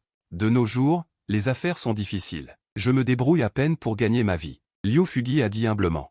Il y a beaucoup de gens qui font des affaires, mais seulement une petite partie gagne de l'argent. Une amulette qui peut transformer toutes les pertes en profit. C'est littéralement l'amulette dont rêvent les gens d'affaires. J'ai peur que si la nouvelle se répand, beaucoup de gens se la disputeront. Ne vous précipitez pas. L'utilisation de cette pièce de cuivre a aussi des conditions. Lu Fei a dit lentement. Gérant Lu, dites-nous. Liu Fugi écoutait attentivement. Bien que cette pièce puisse garantir la transformation des pertes en profit. Mais une fois que ça commence à être rentable, on ne peut plus l'utiliser, sinon ça aura un effet inverse. La cupidité n'est pas toujours une mauvaise chose, mais une cupidité excessive entraînera inévitablement des répercussions, et à partir de maintenant, tu ne devras plus rien faire contre ta conscience. Si tu fais ne serait-ce qu'une seule chose, peu importe sa taille, l'argent gagné sera perdu par multiples. Si c'est un désir positif, alors la cupidité est un gain, mais si c'est négatif, tu ne feras que tomber dans un abîme sans fond. Liu Fugi devint soudainement impressionné. Ces conditions sont un peu strictes. Qui peut garantir qu'il sera un saint toute sa vie, qu'il ne commettra aucune faute? Mais il sourit immédiatement. Même ainsi, il y aura des gens qui se battront pour l'acheter. Le seul fait de redresser la situation suffit à attirer l'attention. Je vais diffuser la nouvelle plus tard. J'espère que Fugi a perdu. Maître Lu est trop poli. C'est mon honneur, dit Liu Fugi en souriant. Puisque tu as terminé ici, quand ton ami pourra-t-il venir? Fixe un rendez-vous. Je pourrai organiser. Lu Fei attendait ces mots. Je veux me reposer une journée. Que dirais-tu de demain? Il reste 3 jours ce mois-ci. Tant que je reçois encore une chose. Le KPOP que grand-père m'a donné sera terminé. Il pourra aussi être soulagé. Bien sûr, tu dois te reposer bien. Je viendrai te chercher demain au prêteur sur gage. Liu Fugi a raccompagné Lu Fei à la porte et n'a pas pu s'empêcher de retourner appeler. Trouve la famille Mei. Plus le diable Mei est bon, plus ses avantages sont nombreux. Bien sûr, je suis actif. Lu Fei, de retour au prêteur sur gage, a montré sa fatigue. Après avoir mangé quelque chose à la hâte, il s'est effondré sur le lit. Je ne sais pas combien de temps j'ai dormi. J'ai été réveillé par la sonnerie du téléphone. Qui est-ce? Lu Fei a sorti le téléphone de sous l'oreiller et a demandé d'une voix endormie, Lu Shangyi. Une voix féminine douce est sortie du récepteur. Elle semblait familière. Lu Fei a réfléchi. Ensuite, il s'est rappelé qui était cette personne. Mademoiselle 11e, l'affaire est réglée. Enfin, j'ai du temps pour tenir ma promesse. Je ne sais pas quand Maître Lu sera libre. Lu Fei a regardé l'heure. 5 heures de l'après-midi. C'est possible maintenant? Ça concerne mon grand-père. Il ne voulait pas perdre une seconde de plus. Bien sûr, je viens vous chercher, Maître Lu. 11e Yao a accepté joyeusement. Elle a raccroché le téléphone et Lu Fei s'est cogné le visage. Il s'est levé, s'est lavé, a changé de vêtements propres. Peu de temps après, une femme à l'allure entièrement élégante est entrée dans le magasin. Mademoiselle 11e. Lu Fei s'est levée et a senti ses yeux s'illuminer. 11e Yao portait toujours sa robe blanche élégante.